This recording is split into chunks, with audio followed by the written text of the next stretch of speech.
I remember when I was first introduced to Tarkov back in like 2018, and I was super pumped to play it because the game sounded super interesting. And that was all until I realized that the only way to pay for the game was you basically had to email some Russian guy for $7 Walmart gift cards and your social security number, and even then you might not end up with the game. Now I'm sure getting into the game is a lot easier and less sketchy than it was back in the day, but this still kind of kept me away. But recently YouTube keeps recommending me these Peanut Guy videos of this like Peanut character playing Tarkov, and it's really started to develop an itch in my soul for this kind of extraction shooter. And so I've really been wanting to play Tarkov, but the problem is this channel isn't monetized and I have no money. But lo and behold, there exists a free version of Tarkov.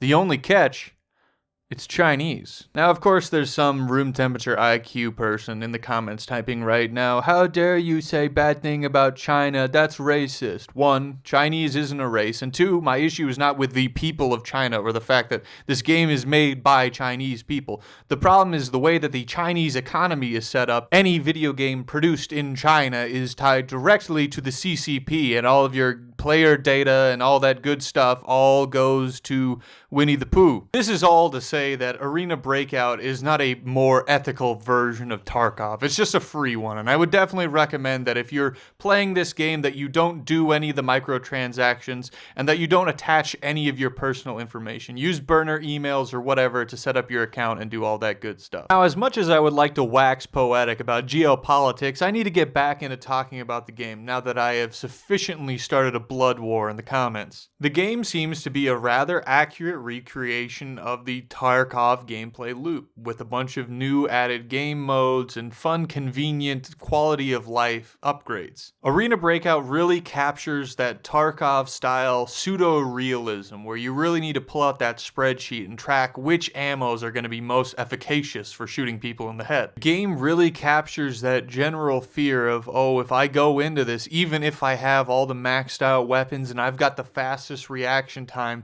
if a scav gets the best of me with a starter pistol, I'm cooked. There is some streamlining versus Tarkov, but I think a lot of it is welcomed and honestly makes the whole experience a lot easier and a lot less like, oh, I need to start pulling out, Excel worksheets and start writing formulas. That being said, the game gives you a starter kit that I honestly think is super overpowered, and if you're going against people that have maybe lost it at some point, I mean, you're just gonna rock and roll. And honestly, it is kind of nice though, because it does kind of set you up for success in the game, so you don't have to start as like a scav trying to find tin cans and selling them, but it does feel a little bit overpowered. And yes, like, with most things, if everyone has it, it's not really overpowered. The issue is it just doesn't really incentivize you to go out and find other weapons because your starter gun is so powerful and useful. The game looks really good, and it's one of those games that kind of toes the perfect line of, oh, we made the game look really good, but also we've made it such that it runs on probably anything. I know that was always a common complaint with Tarkov back in the day. I don't know if that's still true today, but you used to have a pretty beastly computer in order to run Tarkov and get it to run correctly, but this game seems to run just fine on my older hardware. So granted, if you're using like integrated graphics, I don't think you're going to have a great time playing this game. But if you have a semi-decent setup, this game should run perfectly fine, which is kind of the MO for a free-to-play game. If you're making a free-to-play game and you're making it such that it needs really hardcore gaming setups, you're just not going to get the same level of buy-in that you would, especially in the non-US markets. I feel like it's really important to have your free-to-play game run really well on any kind of hardware. Especially with things like esports, it's really important to make sure that there's a smooth, playable gameplay experience for everyone, such that you can really dive into it and get competitive regardless of what your income bracket is. The game is also available through Steam, which is a huge plus over Tarkov. You don't need to download any more installers or whatnot, or store pages that open in the background or run in the background. I know that's super annoying. Like, I know EA Play is like always doing stuff in the background, eating up CPU usage or RAM or whatever, but you don't have to do that here. You can just get it right through Steam. You will have to make a secondary account because the CCP really wants your data. So again, use burners, use a secondary email you have that isn't tied to your real stuff. That way you're not giving them what they want, which kind of transitions me into my next point. Don't buy anything in the store. It doesn't doesn't seem to really be needed, at least through the playtime that I have. Nothing really incentivized me to go over to the store to buy stuff. I'm sure there's cosmetics, and I'm sure you can probably buy weapons or change for in-game currency. The thing about an extraction shooter like Tarkov is the gameplay creates the great equalization, right? If you go out there and you get your head popped, you're kind of just screwed, bro. And so even if they were to implement some kind of horrific microtransactions where you get to bring any gun into the field or whatever, you can just buy the best kit, and you're just going to get killed by a scav with a shotgun. Granted, could they may give you an Iron Man suit?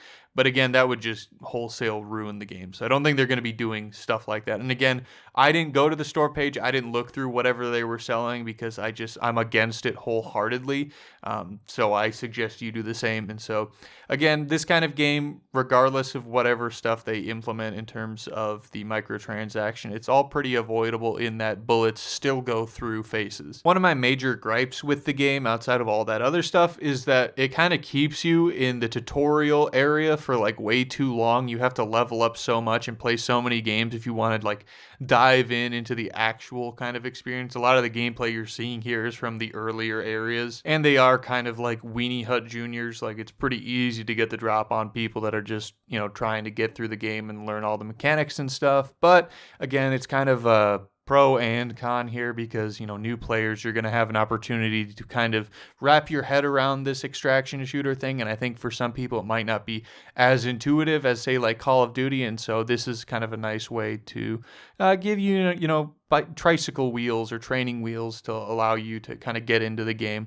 And I think that's good because now you're bringing in people to the extraction shooter that normally would have been kept away by obviously all of the obtrusive things associated with Tarkov. This is a very smooth, cornerless version of Tarkov that allows new people to enter the game and get into the fold. But anyway, what do you think of Arena Breakout? Did you enjoy it? Did you play it? I kind of forgot this game was even coming out.